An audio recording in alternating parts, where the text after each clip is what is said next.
বর্ষাকালে আমাদের পুকুরে শাপলা হয়। শীত গ্রীষ্মে এই পুকুর সম্পূর্ণ শুষ্ক থাকে, শুষ্ক হয়ে যায়, পুকুরের নিচে ঘাস গজায়। তখন পুকুরে আর শাপলা থাকে না। আবার সেই বর্ষাকাল আসে, তখন পুকুরটিতে জল জমে, পুনরায় শাপলা গজায়। এই হলো শাপলার কাহিনী। শাপলা ফুল, শাপলার পাতা ছন্দে ছন্দে দুলে যায়, অনুপ্রাস, চিত্রকল্প ইত্যাদি সমেত। এবং পুকুরটিও চিন্তাশীল, সৃষ্টিশীল। পুকুরের আনন্দ বেদনা পাতা হয়ে ফুল হয়ে ফুটে ওঠে পৃথিবীতে, এই বিশ্বলোকে। শাপলার ফুলে ফুলে পাতায় কখনো মিল থাকে, মিল কখনো থাকে না। বর্ষাকালে আমাদের পুকুরে শাপলা হয়, বিনয় মজুমদারের কবিতা। আমন্ত্রণ জানাই কেউ স্টিল সকাল 24-এ। আজ সোমবার 10 আষাঢ় 1431 বঙ্গাব্দ, আজ 24 জুন 2024 খ্রিস্টাব্দ। অনুষ্ঠান সঞ্চালনা করছি তাসনুফা মোহনা। প্রিয় দর্শক, আজ শুরুতে চোখ বলে নেব পত্রিকার শিরোনামগুলোতে। চলুন যা যাক কি কি শিরোনাম আছে আজ। সমকাল পড়ছি অসংকোচ প্রকাশের দুরন্ত সাহস। শুরুতে প্রধানমন্ত্রীর একটি শিরোনাম, প্রধানমন্ত্রীকে নিয়ে। বাঙালির যা কিছু অর্জন সবই আওয়ামী লীগের নেতৃত্বে। প্লাটিনাম জয়ন্তীর আলোচনা সভায় শেখ হাসিনা। আওয়ামী লীগের 75তম প্রতিষ্ঠা বার্ষিকী উপলক্ষে আয়োজিত সমাবেশে প্রধানমন্ত্রী ও দলীয় সভাপতি শেখ হাসিনা রাজধানীর সোহরাওয়ার্দী উদ্যানে এই কথা বলেন। সরকারি চাকরের সম্পদের হিসাব যেন কাগজে নিয়ম, উল্টো বিধান তুলে দেওয়ার প্রক্রিয়া চলছে। হিসাব নিতে ক্যাডার নিয়ন্ত্রণকারী মন্ত্রণালয়ও উদাসীন। এবং কালো টাকা সাদার সুযোগ নিয়ে সংসদে সমালোচনা। আলোচনায় সবচেয়ে গুরুত্ব পেয়েছে অর্থনীতি, যাকে আমরা বলছি পরিবর্তনশীল অর্থনীতি। সমকাল শেষ করে এবারে হাতে নিচ্ছে প্রথম আলো। দৈনিক প্রথম আলোর সংবাদ শিরোনামগুলোর মধ্যে প্রধান যে শিরোনামটি, সেটি এনবিআর কর্মকর্তা প্রসঙ্গে। বেশি সম্পদ প্রথম স্ত্রীর নামে। মোহাম্মদ মতিউর রহমান ও তার পরিবারের সদস্যদের নামে 6 জেলায় 65 বিঘা জমি, 8টি ফ্ল্যাট, 2টি রিসোর্ট এবং কারখানা রয়েছে। খালেদা জিয়ার হৃদযন্ত্রে পেসমেকার বসানো হলো।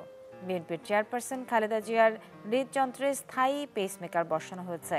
গতকাল রোববার বিকেলে রাজধানীর এভোকেয়ার হাসপাতালে করোনারি কেয়ার ইউনিটে চিকিৎসাধীন এই সাবেক প্রধানমন্ত্রীর হৃদযন্ত্রে স্থায়ী পেসমেকার বসানো হয়।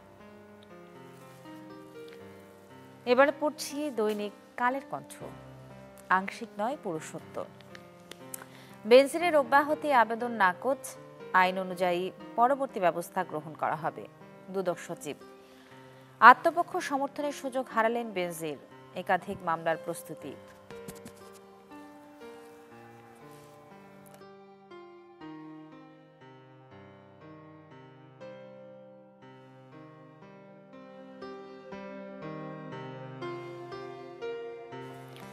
দেশ ছেড়েছেন ছাগলকাণ্ডের মতিউর।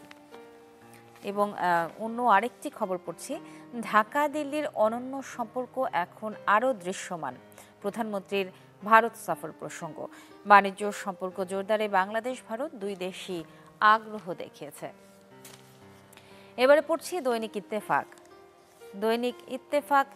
পুলিশ অ্যাসোসিয়েশনের বক্তব্য, নিরপেক্ষ সাংবাদিকতা চর্চার প্রতি দায়িত্ব জ্ঞানহীন আচরণের বহিঃপ্রকাশ। সম্পাদক পরিষদের বিবৃতি।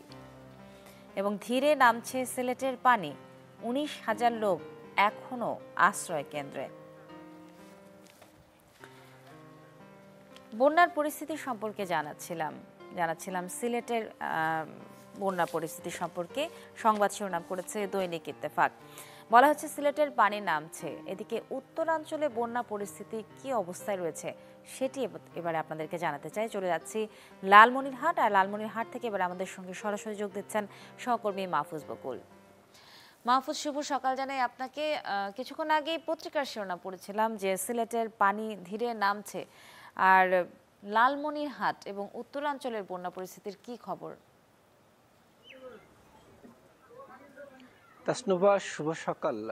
আপনি যেমনটি বলছিলেন সিলেট অঞ্চলের বন্যার কথা, উত্তরাঞ্চলে কিন্তু গত ঈদের পর থেকেই টানা 4 দিন একটি বন্যা চলে গেল, যদিও বা 2 দিন থেকে সে পানি নেমে গেছে, এখন কিন্তু পানি নেই। গত 2 দিন থেকে এই অঞ্চলে কিন্তু বৃষ্টিপাতও নেই, যার কারণে কিন্তু পানি বাড়ছে না এবং উজান থেকে তেমন ঢলও নেই, যার ফলে বন্যা পরিস্থিতির অনেকটাই উন্নতি হয়েছে। আমি যদি একটু দেখাই, তিস্তার একটি নদী, সেই নদীতে কিন্তু এখন পানি নেই। অনেক জায়গায় কিন্তু আপনারা নিশ্চয়ই দেখছেন যে চর পড়ে গেছে, চর দেখা যাচ্ছে। ফসলগুলো বন্যার পানি থেকে নিজেদের মাথা চারা দিয়ে উঁচু করে দাঁড়াবার চেষ্টা করছে এবং ফসলগুলোতে এখনো কিন্তু কাদার প্রলেপ সেটি দেখা যাচ্ছে। এবং গত 2 দিন থেকে যেহেতু বন্যার পানি নেমে গেছে, যার কারণে এই প্লাবিত অঞ্চলে যে মানুষগুলো রয়েছে, যারা বিভিন্ন উঁচু স্থান নিয়েছিল অথবা অন্যত্র স্থান নিয়েছিল, তারা কিন্তু তাদের বাড়ি ঘরে ফিরতে শুরু করেছে। এবং গত 2 দিন ধরে আমরা খেয়াল করেছি এই প্লাবিত অঞ্চলের লোকজন তারা বাড়িঘরে এসেছে, আশেপাশে পরিবেশ বাড়িঘর তারা পরিষ্কার পরিচ্ছন্নতার কাজ করছে। সাধারণত বন্যা পরবর্তী যে দুর্ভোগগুলো হয়, তারা কিন্তু সেই দুর্ভোগগুলো কাটিয়ে উঠবার চেষ্টা করছেন, নিজেদেরকে আবারও গুছিয়ে নেওয়ার চেষ্টা করছেন সেই বন্যা প্লাবিত লোকজন। এবং তারা তাদের গবাদি পশু সহ সব কিছু নিয়েই আবারও নিজেদেরকে গুছিয়ে নিচ্ছেন। আমি যদি একটু বলি, গবাদি পশুর এই খাবার কিন্তু এই তিস্তার চরাঞ্চল বা উত্তরাঞ্চলে কিন্তু প্রচুর কৃষির আবাদ হয়ে থাকে। কৃষকরা গবাদি পশু, গরু ছাগল এগুলো কিন্তু বাড়ি ঘরেই লালন পালন করে থাকেন। এবং এই বন্যার ফলে টানা 4 দিন যে বন্যা গেল, যার ফলে কিন্তু প্রাকৃতিক যে খাবারের উৎসগুলো সেগুলো কিন্তু নষ্ট হয়ে গেছে। ঘাস এবং সাধারণত ক্ষেত খামারের উপরে এই বন্যার পানির মাটির একটি প্রলেপ পড়েছে, যার কারণে কিন্তু সেই প্রাকৃতিক খাদ্যের যে উৎসগুলো সেগুলো কিন্তু সংকুচিত হয়ে গেছে এবং এই কৃষকরা কিন্তু প্রাকৃতিক খাদ্যের উৎস থেকে গরু ছাগলকে খাওয়াতে পারছেন না। এবং তারা বলছেন যে তারা এই বন্যা কাটিয়ে উঠতে চেষ্টা করলেও এখন পর্যন্ত প্রশাসন বা কেউ তাদেরকে কোনো সহযোগিতা করেনি, তাদেরকে কোনো ত্রাণ দেয়নি। যদিও বা এই অঞ্চলের মানুষদের দাবি যে আমরা ত্রাণ চাই না, আমরা আসলে এই তিস্তার বন্যা বা ভাঙন থেকে রক্ষা পেতে স্থায়ী সমাধান চাই, এরকম দাবি তারা করেন সবসময়। তারপরেও কিন্তু তারা প্রস্তুতি নেন, বন্যা আসে, ভাঙন আসে, আবারও চলে যায়। তাসনুভা, অসংখ্য ধন্যবাদ মাহফুজ আমাদের সাথে থাকবার জন্য। বর্ষাকাল এলেই বাড়ে বন্যার পানি। বাংলাদেশের উত্তরাঞ্চলে বন্যার পরিস্থিতি জানাছিলাম আপনাদেরকে। এবারে শেষ করব বণিক বার্তা দিয়ে। বণিক বার্তা, তথ্যে অগ্রগতি। চলুন দেখা যাক কি কি সংবাদ শিরোনাম রয়েছে। দর্শনা চিলাহাটি রুট, পুরনো রেলপথ চলছে সক্ষমতার চেয়ে বেশি ট্রেন। ভারতও ট্রেন পরিচালনা করবে এই পথে। এবং আওয়ামী লীগের প্রতিষ্ঠা বার্ষিকীতে প্রধানমন্ত্রী শেখ হাসিনা কেউ কেউ সরকার পতনের জল্পনা কল্পনা করে যাচ্ছেন। সোহরাওয়ার্দী উদ্যানে গতকাল আওয়ামী লীগের আলোচনা সভায় প্রধানমন্ত্রী এই কথা বলেন। এই ছিল আজকের সংবাদ শিরোনাম। 2.5 মাস পর বান্দরবানের থানচির আংশিক এলাকা পর্যটকদের জন্য খুলে দেওয়া হলো। পর্যটনে অচলাবস্থায় হোটেল, মোটেল, ব্যবসা, শতাধিক ট্যুর গাইড, পর্যটন কেন্দ্রিক পরিবহন সেক্টর সহ সকল কমিউনিটি ক্ষতিগ্রস্ত হয়েছে। যদিও রুমা এবং রোয়াংছড়িতে এখনও বিধিনিষেধ রয়েছে। আর এই বিষয়ে আরও বিস্তারিত জানাতে বান্দরবান থেকে যুক্ত করছি ইয়াসিনুল হাকিমকে। ইয়াসিন, শুভ সকাল আপনাকে। বান্দরবানের পরিস্থিতি সম্পর্কে আমরা সবাই জানি। বলা হচ্ছে যে রুমা এবং রোয়াংছড়িতে এখনও নিষেধাজ্ঞা তুলে দেওয়া হয়নি, কিন্তু যেসব জায়গায় নিষেধাজ্ঞা তুলে দেওয়া হয়েছে সেখানে পর্যটক কেমন ভিড় করলো? তাসনুবা, আসলে শীত, বর্ষা, শরৎ, হেমন্ত, কখনো বৃষ্টি, কখনো মেঘ, আবার কখনো মেঘাচ্ছন্ন আকাশ, সব মিলিয়ে কিন্তু প্রকৃতি তার রূপে কিন্তু আসলে তার শাস্তি আসলে দেখাচ্ছে পর্যটকদের জন্য। বলতে গেলে এখন পাহাড়ে কিন্তু চারপাশে সবুজের সমারোহ, প্রকৃতি, বিভিন্ন গাছ গাছালিগুলোতে ফুটেছে ফুল, পাখিরাও গান গাইছে, সব মিলিয়ে কিন্তু এই সময়টা আসলে পর্যটকদের জন্য একটি উপযুক্ত সময়। গত দীর্ঘ 2.5 মাস পরে বলতে গেলে বান্দরবানের তানসি যে উপজেলার বিভিন্ন পর্যটন স্পটগুলোতে পর্যটক ভবনের যে নিষেধাজ্ঞা বা নিরুৎসাহিতের কথা বলা হয়েছিল সেটি কিন্তু উন্মুক্ত করা হয়েছে গত পরশুদিন থেকে। এরপর থেকে কিন্তু পাহাড়ি এই জনপথে পর্যটকের কিছুটা ছোঁয়া লাগতে শুরু করেছে। যদিও বলতে চাই গত 2 এপ্রিলে কেএনএফ এর ঘটনার রুমা ব্যাংক ডাকাতি, সোনালী ব্যাংকের ম্যানেজারকে অপহরণ সহ বিভিন্ন ঘটনার কারণে কিন্তু অনেকটা স্তব্ধ হয়ে পড়েছিল পাহাড়ি এই পর্যটন নগরী। পর্যটকরা যে হোটেলগুলো বুকিং দিয়েছিল সেই বুকিংগুলো বাতিল হয়েছিল। গত ঈদে যেমন পর্যটনের ব্যবসা হয়নি তেমনি কিন্তু এই ঈদেও কিন্তু সেই পরিমাণে বুকিং না হওয়ায় এখানে যারা ব্যবসায়ী রয়েছে হোটেল মোটেল সংশ্লিষ্ট পর্যটন সংশ্লিষ্ট সবাই কিন্তু আসলে পড়েছিল বিপাকে। আমরা দেখেছি গত পরশুদিন থেকে যখন থেকে বলা হচ্ছে ফ্রান্সের বিভিন্ন পর্যটন স্পটগুলো করা হয়েছে, বিশেষ করে বড় পাথর, রেমাক্রি, নাফাকুম, নাফাকুম সহ বিভিন্ন পর্যটন স্পটের কথা বলা হচ্ছিল, তখন থেকে কিন্তু কিছুটা পর্যটকের আগ্রহ বেড়েছে পাহাড়ি এই জনপথে ভ্রমণে আসার জন্য। আমরা হোটেল মোটেল কর্তৃপক্ষের সাথে কথা বলেছি, তারা বলছে এখন কিছুটা বুকিং তারা পাচ্ছে। তবে এই দ্বারা অব্যাহত থাকলে পাহাড়ে যে রুমা এবং রংছড়ি উপজেলা যে নিষেধাজ্ঞা বা বিধিনিষেধ আরোপ করা হয়েছে সেই বিধিনিষেধ যদি সে প্রত্যাহার করা হয় বা পর্যটকদের জন্য তামসের মতো সেটিও মুক্ত করা হয়, তার পর্যটকের যে আনাগোনা যেভাবে পর্যটকে মুখরিত থাকতে এই জনপদ সেটি অনেকটা আসলে মুখরিত হবে বলে তারা বলছে। বিশেষ করে করোনা ভাইরাসের পর থেকে কিন্তু এক একটা ধারায় কিন্তু আসলে পর্যটন সংশ্লিষ্টরা বিপাকে পড়েছে। বিশেষ করে করোনা, এরপরে বন্যার পরে কেএনএফ এর তৎপরতার কারণে প্রথমে 1-2 বছর নিষেধাজ্ঞা ছিল, এরপরে আবার 2 এপ্রিল থেকে ব্যাংক ডাকাতি, 3 এপ্রিল সোনালী ব্যাংক লুট, রুমা এবং তানসির এই ঘটনার পর থেকে কিন্তু পর্যটকের ভবনে যে দুর্গম স্পটগুলো রয়েছে সেগুলোতে অনেকটা আসলে বিধি নিষেধ করা হয়েছিল, যার কারণে পর্যটক ভবনে অনেকটা অনুৎসাহিত হয়ে কিন্তু তারা বান্দরবানে আসেনি বললেই চলা যাবে। এবং সেই পর্যটকগুলো বান্দরবানে না আসে কিন্তু কক্সবাজার, রাঙ্গামাটি, খাগড়াছড়ি সহ বিভিন্ন স্পটগুলোতে তারা ঘুরে বেরিয়েছে, যার কারণে পর্যটন খাতে ব্যাপক ক্ষতির সম্মুখীন হয়েছে বান্দরবান। আমরা এই বিষয়ে জেলা পুলিশের সাথে কথা বলেছিলাম, তারা আমাদেরকে যেটি বলছে পর্যটকদের নিরাপত্তার জন্য জেলা পুলিশ, টুরিস্ট পুলিশ সব বিভিন্ন আইন শৃঙ্খলা বাহিনী তারা তৎপরতা বাড়িয়েছে, পর্যটকদের নিরাপত্তায় যাতে ভ্রমণ করতে পারে সেই বিষয়গুলো তারা জানাচ্ছে। তবে জেলা প্রশাসক শাহ মুজাহিদুদ্দিন আমাদেরকে যেটি জানিয়েছে, বান্দরবানের 7 উপজেলার মধ্যে বর্তমানে বলা যায় 5টি উপজেলা পর্যটকদের ভ্রমণ করার জন্য বিধিনিষেধ কোনোটা বিধিনিষেধ নাই বা ওই 2 উপজেলায় নিরুৎসাহিত করা হচ্ছে পর্যটকদের নিরাপত্তার কথা বিবেচনা করে। তিনি এইও জানিয়েছে বান্দরবানে পর্যটন কর্পোরেশনের যে 74টি পর্যটন স্পটের যে তালিকাভুক্ত রয়েছে তার মধ্যে কয়েকটি ব্যতীত সবগুলো পর্যটন স্পটে পর্যটকরা বিনা দ্বিধায় কিন্তু আসলে ঘুরে বেড়াতে পারবে। এবং পাশাপাশি হোটেল কর্তৃপক্ষ বলছে এই দ্বারা যদি অব্যাহত থাকে যে ট্রান্সপোর্ট জেলা খোলা হয়েছে পর্যটক ভবনের জন্য, আগামী যে রুমা এবং রংছড়ি যে বিধিনিষেধ রয়েছে সেটি খোলার পরে কিন্তু পর্যটকে মুখরিত হবে এই জনপদ এবং প্রকৃতির সৌন্দর্যের আবার সেটি উপভোগ করতে পারবে পর্যটকরা। তাসবা। জি, অসংখ্য ধন্যবাদ ইয়াসিন আমাদের সাথে থাকবার জন্য। বান্দরবানের পরিস্থিতি সম্পর্কে জানাচ্ছিলাম এবং ঈদ পরবর্তী ছুটি যেহেতু প্রায় শেষের দিকে, তাই এখনও যারা ঘুরতে যেতে চান তারা কিন্তু বান্দরবান ঘুরে আসতে পারেন। চলুন দেখে নেওয়া যাক গেল 24 ঘন্টার আবহাওয়ার তথ্য এবং সেই সঙ্গে জানিয়ে দিয়ে আজ সারাদিনের আবহাওয়ার পূর্বাভাস।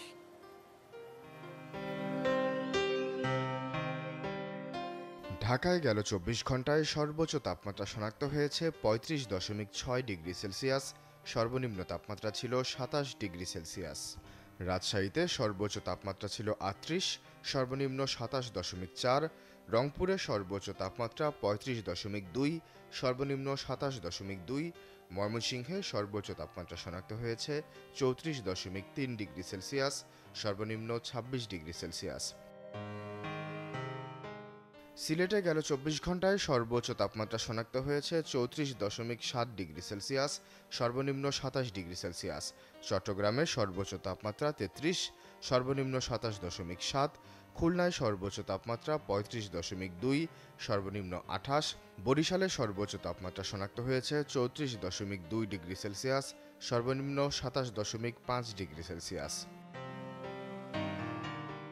গেল 24 ঘন্টায় দেশের সর্বনিম্ন তাপমাত্রা শনাক্ত হয়েছে নেত্রকোনায় 24 ডিগ্রি সেলসিয়াস, সর্বোচ্চ তাপমাত্রা ছিল রাজশাহীতে 38 ডিগ্রি সেলসিয়াস। আজ রংপুর, ময়মনসিংহ ও সিলেট বিভাগের অনেক জায়গায়, চট্টগ্রাম বিভাগের কিছু কিছু জায়গায় অস্থায়ীভাবে দমকা হাওয়াসহ হালকা থেকে মাঝারি ধরনের বৃষ্টি কিংবা বজ্রসহ বৃষ্টি হতে পারে। সেই সাথে দেশের কোথাও কোথাও মাঝারি ধরনের ভারী থেকে অতি ভারী বর্ষণও হতে পারে। আজ সারা দেশে দিনের তাপমাত্রা 1 থেকে 2 ডিগ্রি সেলসিয়াস বৃদ্ধি পেতে পারে ও রাতের তাপমাত্রা সামান্য হ্রাস পাবে। এবারে সময় হলো কেওয়াইসির সকাল 24 থেকে বিরতি নেবার সাথেই থাকুন, ফিরছে এক্ষুনি অন্যান্য আয়োজন নিয়ে।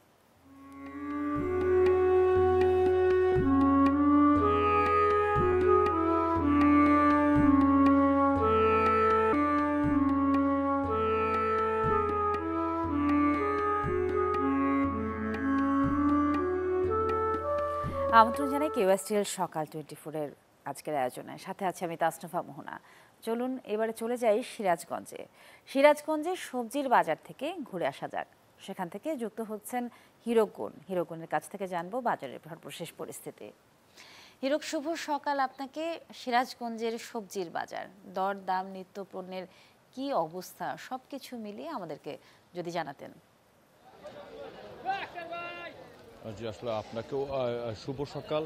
আজকে আমরা রয়েছি সিরাজগঞ্জের পৌর কাঁচা বাজারে। ঠিক এই পৌর কাঁচা বাজারে কিন্তু টাটকা শাকসবজি কিন্তু পাওয়া যায়। আপনাদের একটু আমরা ঘুরে দেখাবো যে ঠিক এই পৌর কাঁচা বাজার সেটি কিন্তু ভোর থেকে শুরু হয় এবং প্রায় 3 থেকে 4 ঘন্টা কিন্তু এই কাঁচা বাজারটি বসে এবং এই কাঁচা বাজারে সিরাজগঞ্জের আশেপাশের বিভিন্ন স্থান থেকে কৃষকরা তাদের উৎপাদিত সবজি তারা কিন্তু এই কাঁচা বাজারে নিয়ে এসে, এবং এটি কিন্তু একটি পাইকারি কাঁচা বাজারের আড়ত, যেখানে সব ধরনের কিন্তু সবজি পাওয়া যায়, পাইকারি কিন্তু বিক্রি হয় এবং দামেও কিন্তু কিছুটা কম পাওয়া যায়।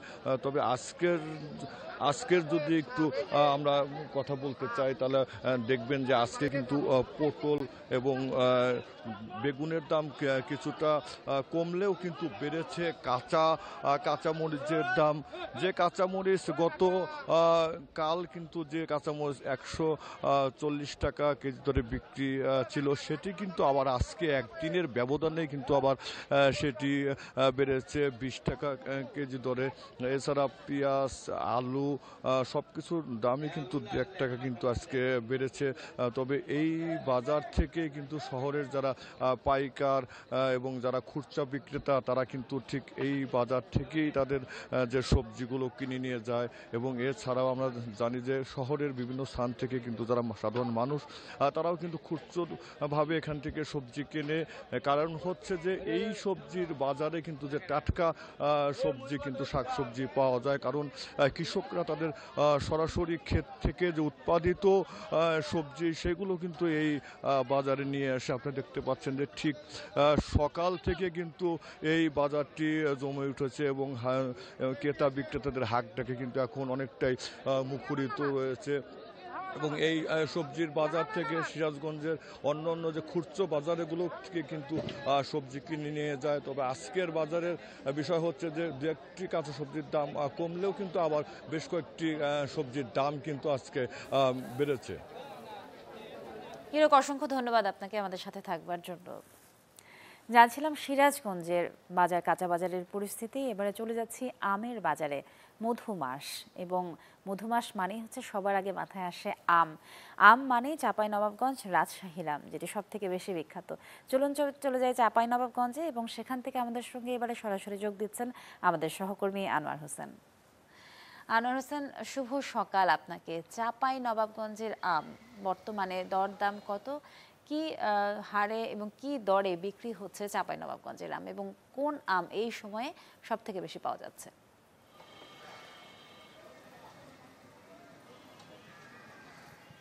তাসনুবা, শুভ সকাল আপনাকেও।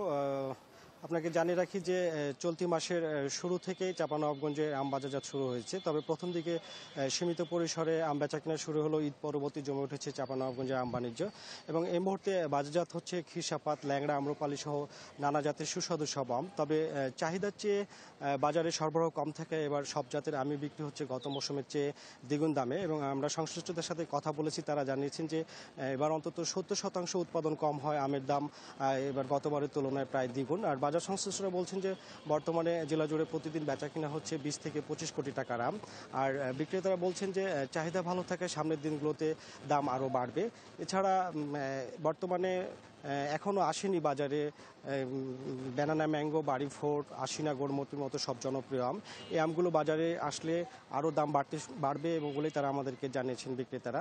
তো আম চাষি এবং বাগান ক্রেতাদের সাথে আমরা কথা বলেছি, তারা জানিয়েছেন যে এবার ফলন বিপর্যয় হয়, দাম পাওয়া এবার তারা লোকসান না গেলেও খুব একটা লাভবান হচ্ছে না। কারণ হিসেবে তারা বলছেন যে বাগানটিতে গতবার 200 মণ আম হয়েছে, সেই বাগানে এবারকার আম হয়েছে মাত্র 20 মণের মতো। ফলে দাম পেলেও তারা কিন্তু লাভবান হচ্ছে না। এছাড়া অতিরিক্ত দামের কারণে আম সাধারণ মানুষের ক্রয় ক্ষমতার বাইরে চলে যাচ্ছে বলে ক্রেতারাও দাবি জানিয়েছেন আমাদের কাছে। তবে আমের দাম বেশ চড়া হলেও মোকামে অর্থাৎ ঢাকার সহ বিভিন্ন জেলার যারা পাইকারি ব্যবসায়িক এবং ব্যবসায়ী রয়েছে, ব্যাপারী রয়েছে, তারা জানিয়েছেন যে মোকামে তাদের চাহিদা ভালো থাকায় দাম নিয়ে তাদের খুব একটা অভিযোগ নেই। পাশাপাশি আড়তদারদের দাবি যে সরবরাহের চেয়ে পাইকারি ক্রেতাদের চাহিদা বেশি থাকায় বাড়ছে দাম। এবং আপনি দামের বিষয়ে যেটি বলছিলেন যে বর্তমানে যে আমগুলো বাজারে পাওয়া যাচ্ছে তার ভিতরে সবথেকে বেশি জনপ্রিয় হচ্ছে কৃষাপাত আম, এবং আমটি বিক্রি হচ্ছে 4 থেকে 5,500 টাকা মন। এরপরে আম বিক্রি হচ্ছে 3 থেকে 4,000 টাকা মন, এবং আম্রপালি বিক্রি হচ্ছে 3 থেকে 4,000। এবং চলতি সপ্তাহে বাজারে এসেছে ফজলি আম, সেটি বিক্রি হচ্ছে 1,800 থেকে 2,000 টাকা মন। তবে কৃষাপাত আমটির দাম দিন দিন বৃদ্ধি পাচ্ছে এবং সামনে আরও বৃদ্ধি পাবে। সংশ্লিষ্টরা বলছেন যে দেশব্যাপী এই আমটির চাহিদা সবচেয়ে বেশি এবং উৎপাদন কম হয়, এরই মধ্যে আমটির যোগান বাজারে কমে আসছে।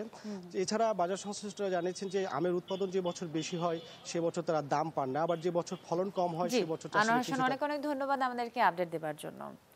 চাঁপাইনবাবগঞ্জ থেকে কথা বলছিলাম আনোয়ার হোসেনের সঙ্গে, জানাচ্ছিলাম আমের বাজারের খবরাখবর। প্রিয় দর্শক, জন্মদিনের শুভেচ্ছা জানাতে চাই তাদেরকে যাদের আজকের দিনে জন্মদিন। সেই সঙ্গে চলুন জেনে আসা যাক সেই সব মানুষদের জন্মদিনের খবর যারা সাধারণের চোখে বিশেষ, যারা কোনো না কোনো মানুষের কাছে আদর্শ। 1883 সালের এই দিনে জন্মগ্রহণ করেন অস্ট্রীয় মার্কিন পদার্থবিজ্ঞানী ভিক্টর ফ্রান্সিস হেস। মহাজাগতিক রশ্মি আবিষ্কারের জন্য তিনি 1936 সালে অপর বিজ্ঞানী কার্ল ডেভিড অ্যান্ডারসনের সাথে যৌথভাবে পদার্থবিজ্ঞানে নোবেল পুরস্কার লাভ করেন। 1937 সালের এই দিনে জন্মগ্রহণ করেন ভারতীয় ঔপন্যাসিক অনিতা দেসাই। লেখিকা হিসেবে তিনি বুকার পুরস্কারের জন্য বারবার নির্বাচিত হয়েছেন। দেশাইয়ের পঞ্চম উপন্যাস ফায়ার অন দ্য মাউন্টেন তাকে আন্তর্জাতিক খ্যাতি এনে দেয়। British Royal Society of Literature তাকে 1978 সালে উইনিফ্রেড হল্টবাই পুরস্কার প্রদান করে। তিনি The Village by the Sea উপন্যাসের জন্য ব্রিটিশ গার্ডিয়ান পুরস্কার জিতেছিলেন। 1950 সালের এই দিনে জন্মগ্রহণ করেন কবি আবিদ আনোয়ার। তিনি একাধারে কবি, প্রাবন্ধিক, গল্পকার ও গীতিকার। তিনি 1971-এ বাংলাদেশের স্বাধীনতা যুদ্ধে সশস্ত্র যোদ্ধা হিসেবে অংশগ্রহণ করেন। বাংলা কবিতায় অবদানের জন্য 2012 সালে বাংলা একাডেমি সাহিত্য পুরস্কার ও রাষ্ট্রপতি পদকও লাভ করেন তিনি। 1961 সালের এই দিনে জন্মগ্রহণ করেন স্কটিশ অভিনেতা ইয়ান গ্লেন। তিনি রেসিডেন্ট ইভেল চলচ্চিত্র ধারাবাহিকে এবং গেম অব থ্রোনস টেলিভিশন ধারাবাহিকে স্যার জোরাহ মরমন চরিত্রে অভিনয়ের জন্য সুপরিচিত। 1990 সালে সাইলেন্ট স্ক্রিম চলচ্চিত্রে অভিনয়ের জন্য তিনি বার্লিন আন্তর্জাতিক চলচ্চিত্র উৎসব থেকে শ্রেষ্ঠ অভিনেতা বিভাগে রৌপ্য ভল্লুক অর্জন করেন। 1987 সালের এই দিনে জন্মগ্রহণ করেন আর্জেন্টাইন পেশাদার ফুটবল খেলোয়াড় লিওনেল মেসি, যার ফুটবল শৈলীতে মুগ্ধ পুরো বিশ্ব। নিজেকে প্রতিষ্ঠিত করেছেন সর্বকালের অন্যতম সেরাদের একজন হিসেবে। বিশ্ব ফুটবলে সব ক্ষেত্রেই সাফল্য পেয়েছেন আর্জেন্টাইনে ফুটবলার। ক্যারিয়ারে টানা 4 বার ও সর্বমোট 8 বার জিতেছেন ব্যালন ডি'র। 2021 কোপা আমেরিকা এবং 2022 সালে ফিফা বিশ্বকাপ শিরোপা আর্জেন্টিনা তার নেতৃত্বে বিজয়ী হওয়ার গৌরব অর্জন করে। কবিতায় স্বতন্ত্র বৈশিষ্ট্য, শ্রেণীবিন্যাস এবং লেখালেখির স্বতন্ত্রিকতার জন্য সবসময়ই বিনয় মজুমদার ছিলেন অন্যান্য কবিদের থেকে আলাদা। কবিতায় তার ছন্দজ্ঞান এবং তার ভাষা সবসময় ছিল অনন্য। প্রিয় কবিকে শ্রদ্ধা জানিয়ে শেষ করছি আজকের কিউ স্টিল সকাল 24। শুভ সকাল আরও একবার।